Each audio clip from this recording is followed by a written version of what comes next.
Retour dans ce studio, fraude sur le litrage dans les stations-service à Caen-la-Fin. Abdelmajid Adelakoun, chef cellule communication à l'ANM, est en ligne. Bonjour, monsieur Adelakoun. Bonjour, monsieur Adelakoun. Il est parti ou il est toujours en ligne? Alors, d'accord. En attendant qu'il ne nous revienne donc, Hugues Hector Zogo, ça fait froid dans le dos, Moïse Novillon, que l'on puisse donc, malgré tous les efforts des populations, qu'en cette période euphorique de fête, que les stations-service continuent d'opérer des fraudes. Il est en ligne. Abdelmajid Adelakoun, bonjour. Bonjour Maurice Lavoie. Bonjour, chers téléspectateurs de EDEM TV. Vous êtes aussi en direct sur Diaspora FM. Je rappelle que vous êtes chef cellule communication à l'ANM. Depuis quelques jours, vous avez opéré des descentes inopinées sur des stations-service à Cotonou et à Abomey-Calavi. La remarque est que la fraude continue. Monsieur Adelakoun, dites-nous pourquoi ces descentes en cette période de fête? Alors, merci Maurice Lavoie. Je crois que je suis déjà passé une fois sur votre chaîne de télé et j'avais à dire que le gouvernement nous a donné des consignes fermes, à savoir que nous devons veiller au quotidien à la protection des consommateurs en ce qui concerne les quantités servies au niveau des points de vente, notamment la certification, la conformité de toutes les mesures qui servent dans les transactions commerciales en vue de très bonnes transactions qui respectent l'équité et la confiance au niveau des consommateurs. Alors, nos contrôles, nos descentes immobilières ne sont pas forcément faites en période de fête. Nous, toute l'année 2025 a été marquée par des descentes immobilières au niveau de tous les points de vente sur l'ensemble du territoire national. Donc, nous n'attendons pas les périodes de fête de fin d'année pour faire nos contrôles. Nous sommes régulièrement sur le terrain qui pour aller au niveau des poissonneries pour vérifier les balances qui servent à vendre du poisson aux populations, oui. Les balances qui servent également à vendre de la viande aux populations, qui pour aller contrôler également les produits qui sont emballés, je vais parler des sacs de riz, des sacs de sucre, tout ce qui est emballé et qui est déjà emballé en fait, hors de la présence des consommateurs pour vérifier si 50 kilos marqués sur un sac de riz est réellement à la pesée 50 kilos. Si ce n'est pas ça, c'est qu'il y a fraude, c'est que les consommateurs sont obligés. Et nous, au niveau de l'Agence nationale de normalisation au déploiement du contrôle qualité, nous avons l'obligation, conformément à ce que le gouvernement nous a fixé comme orientation, de veiller à ce que ces produits-là soient conformes en matière de poids. C'est ça. Voilà. Monsieur Adelakoun, revenons précisément au cas des stations-service. Vous avez déjà opéré des contrôles au cours de l'année 2025, pour ne pas dire également 2024, sur des stations-service. Est-ce qu'il arrive que vous retournez sur ces stations quelques semaines plus tard et que vous remarquez que la fraude a été opérée à nouveau? Je crois que c'est ça même l'essence des descentes inopinées. Et si nous allons sur une station-service, par exemple, il y a un mois, 2 mois, on peut retourner 2 mois après pour voir si les stations, la station continue de débiter la quantité normale aux populations. C'est ça donc l'essence des descentes inopinées.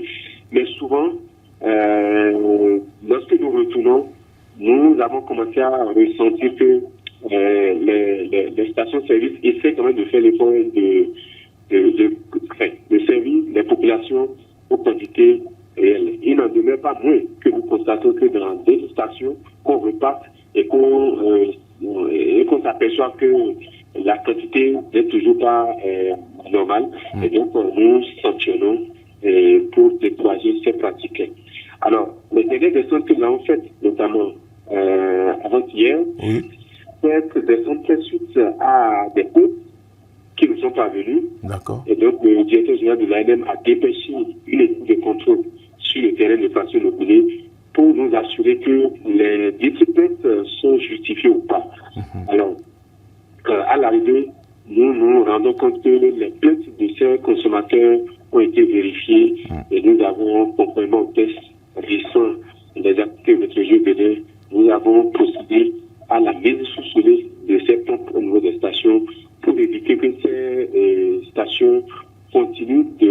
les quantités en moins aux populations. Et donc, ce faisant, c'est que les programmes se bougent et nous n'entendons plus avoir ça au niveau de la station-service. Et cette station-là que vous avez visitée, elle se situe dans quel quartier? Vous avez parlé de Zoka à Calavi, mais après à Cotonou?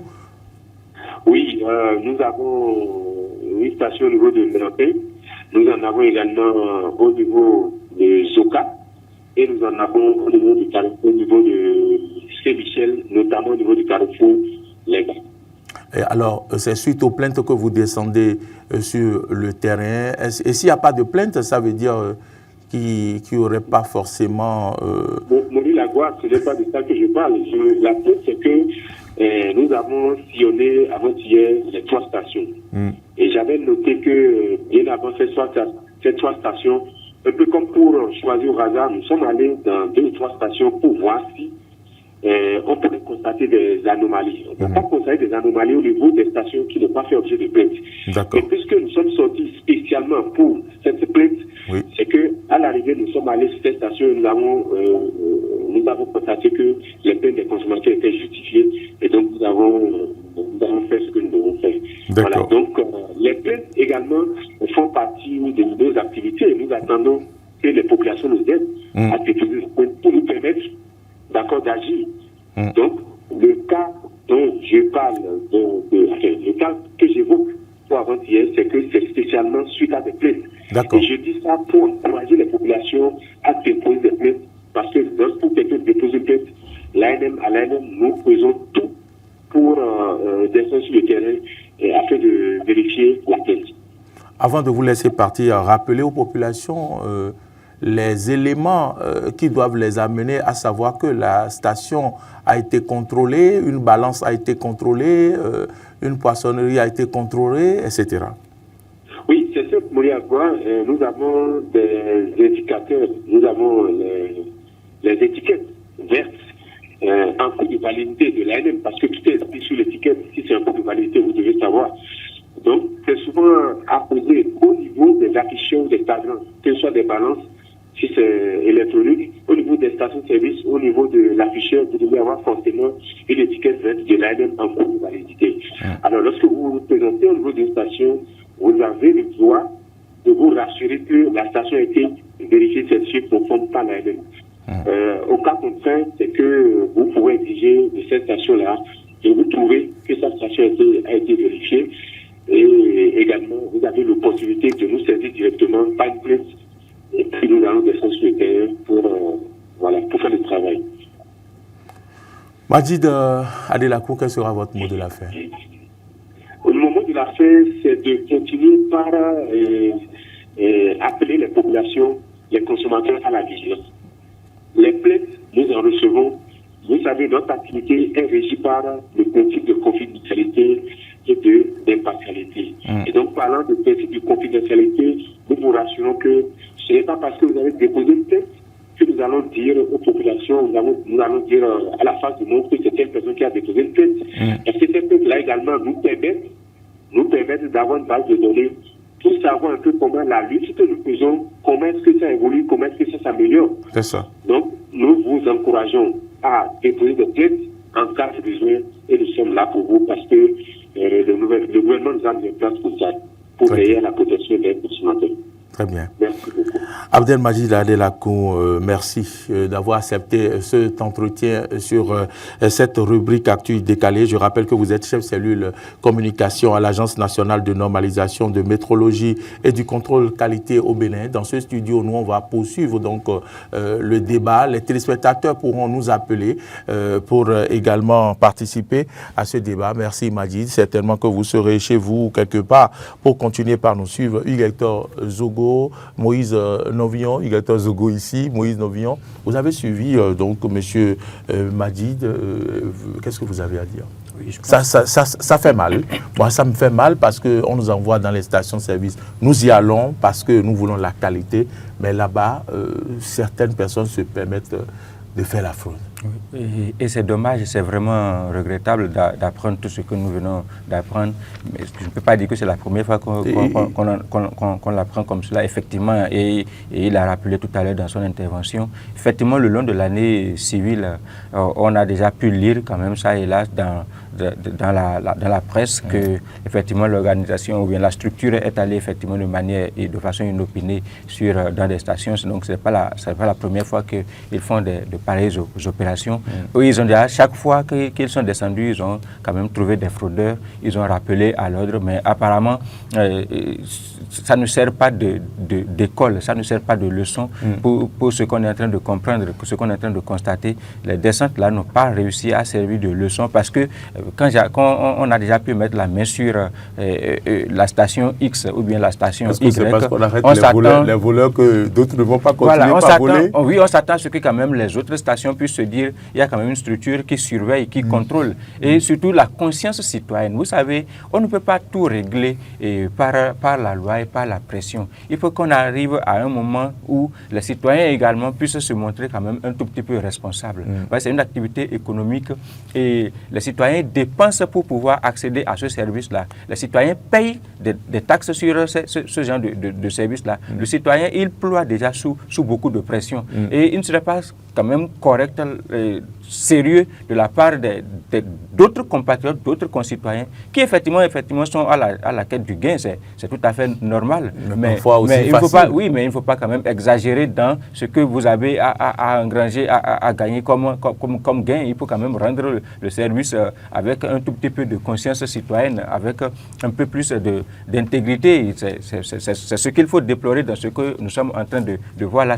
C'est triste que chaque fois qu'on descend sur le terrain, qu'on puisse encore aller mettre, et surtout au cœur de Cotonou. Il y a quelqu'un en ligne, au cœur de Cotonou et d'Abo Mekalavi. Auditeur ou téléspectateur en ligne, bonjour.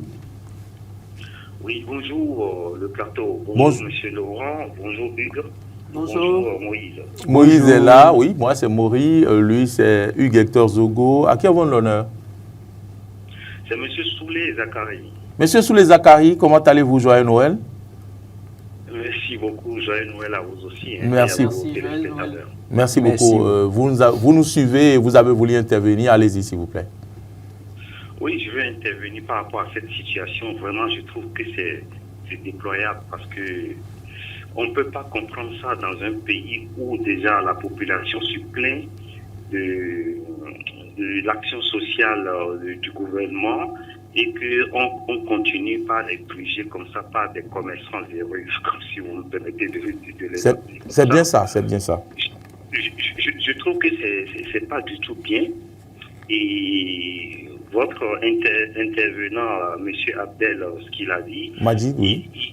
Il faut que les gens aillent se plaindre avant qu'ils ne se déplacent. Moi, je bon, que il n'a pas dit avant, hein. Il a dit, s'il vous plaît, monsieur Soulé Zakari, je l'ai un peu titillé d'ailleurs sur cette question. Il a dit non, que les gens n'ont pas besoin de se plaindre forcément. Ils font des descentes inopinées, mais qu'il souhaite que les gens se plaignent également, que les gens leur fassent confiance. D'accord. Ok. Maintenant, en dehors de ça, moi je pense que il faut le faire très régulièrement. Il ne faut pas attendre 2 mois, même 2 fois dans le mois. Ça serait important de le faire. D'accord. Parce que socialement, nous souffrons déjà, nous les citoyens, nous souffrons. Et au niveau des sanctions, on aimerait quand même qu'on nous dise comment ils sont sanctionnés, ces commerçants-là, comment ils sont sanctionnés, est-ce qu'ils sont condamnés à des peines et à des amendes. Et que ces amendes-là, que le gouvernement prenne encore ces amendes-là pour injecter dans du social pour pouvoir aider la population. C'est ce que j'aimerais compléter, en fait. Très bien. Merci beaucoup, monsieur Soulé Zakari. Vous êtes au Bénin ou à l'extérieur? Non, je suis en France actuellement. Il est en France, voilà. Je me disais bien que c'est vous qui nous appelez de la France. Monsieur Zakari, merci beaucoup. Bonne et heureuse année si on n'arrive pas à vous avoir avant le nouvel an. On aura l'occasion de se rappeler avant le 31. Inch'Allah. Merci infiniment, monsieur Zakari. Oui, je me disais bien que c'est lui qui nous appelle de la France. Je cherchais le nom. C'est un compatriote qui nous suit régulièrement. Oui, merci. Donc, merci à lui infiniment. pour cette fidélité d'écoute. Merci aussi pour cet accompagnement dont nous bénéficions de sa part. Et on profite pour saluer donc la diaspora de notre pays.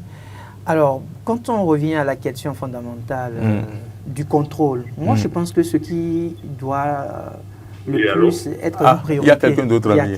Bonjour monsieur. Bonjour tout le monde. Oui, bonjour. À qui avons l'honneur?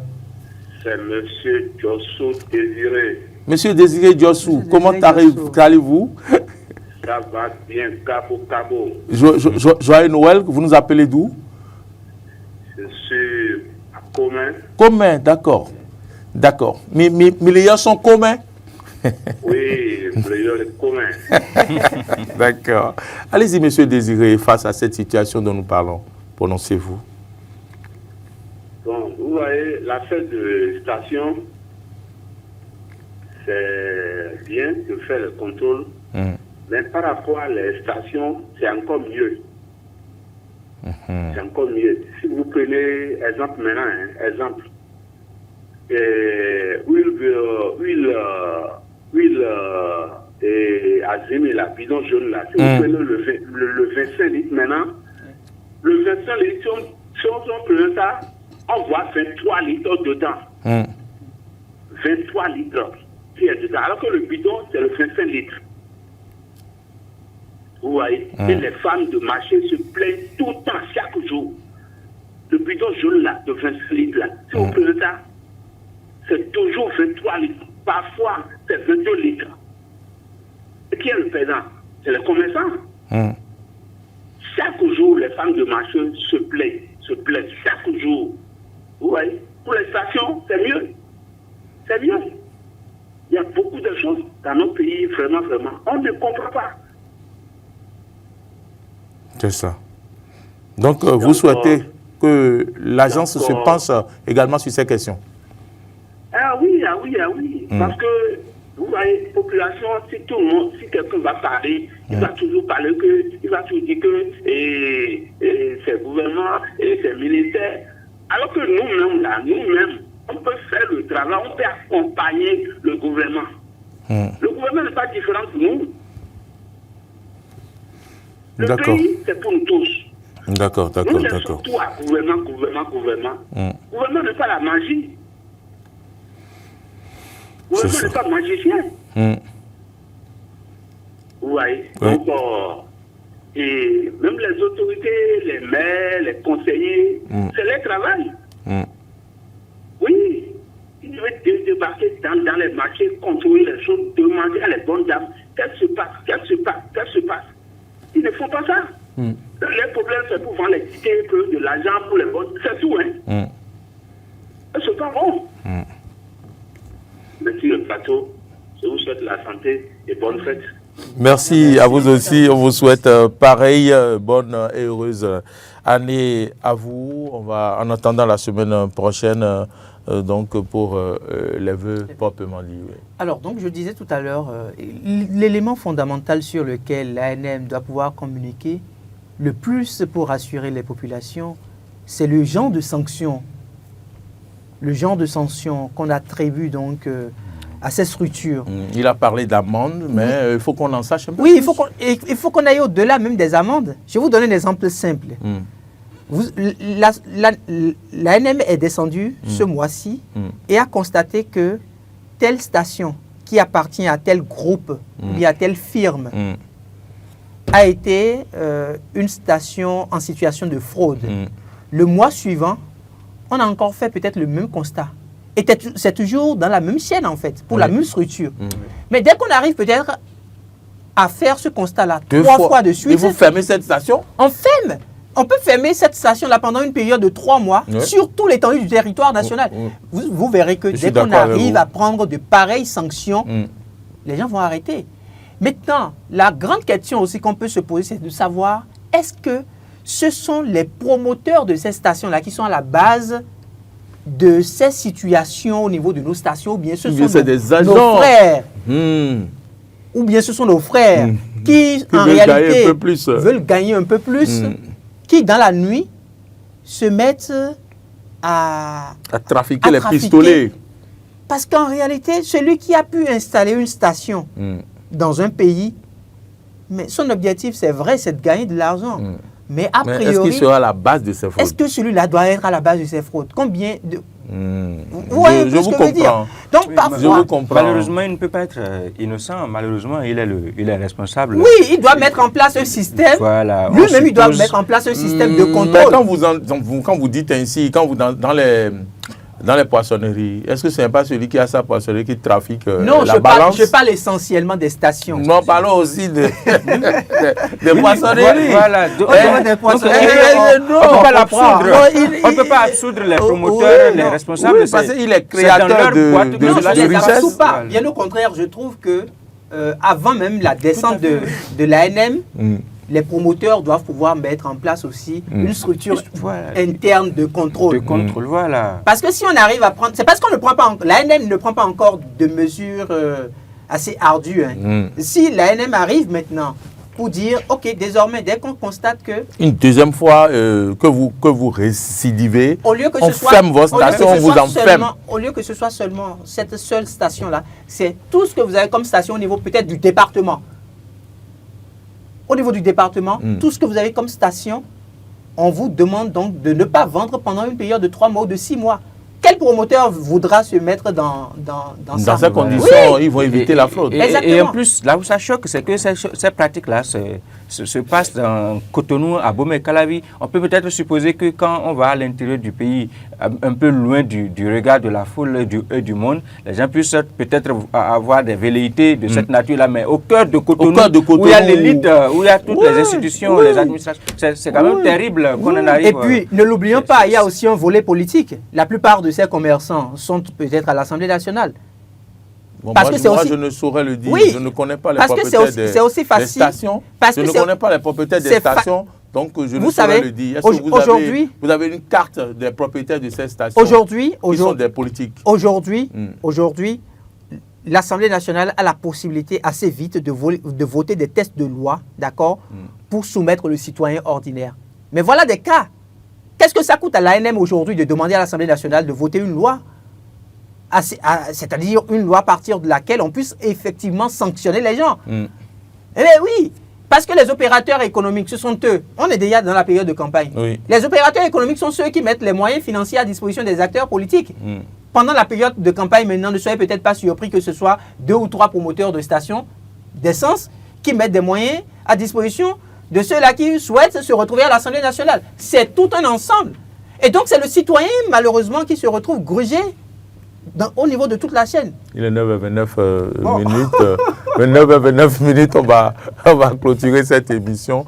Et donc, l'opérateur économique va mettre des quantités frauduleuses d'essence dans le carburant des politiques. Pourquoi pas? Il va dire, je vous ai donné 50 litres alors que vous n'avez que 45 ou 40 litres dans votre réservoir. Je pense quand même que c'est méchant. Ouais, c'est très méchant. Et je pense que l'ANM doit encore taper du poing sur la table, prendre en compte voilà, les propositions faites ici sur ce plateau pour être aussi sévère, pour que nous ne puissions plus assister à ce genre de choses. Merci à vous, Moïse Novillon. Merci à vous, Hugues-Hector Zogo. Je vous souhaite de passer une très belle tenue. Merci, je vous souhaite de passer un très bon week-end. Merci. Mais vous restez avec moi, nous allons faire le forum des rédactions. C'est ce soir à 21h. Mesdames, Messieurs, Marseille doit réaliser cette émission avec toute l'équipe qui est entourée, Emmanuel Abodjelou, Martin Toyin, Modeste Mondekondi. Bonne suite de nos programmes et à bientôt.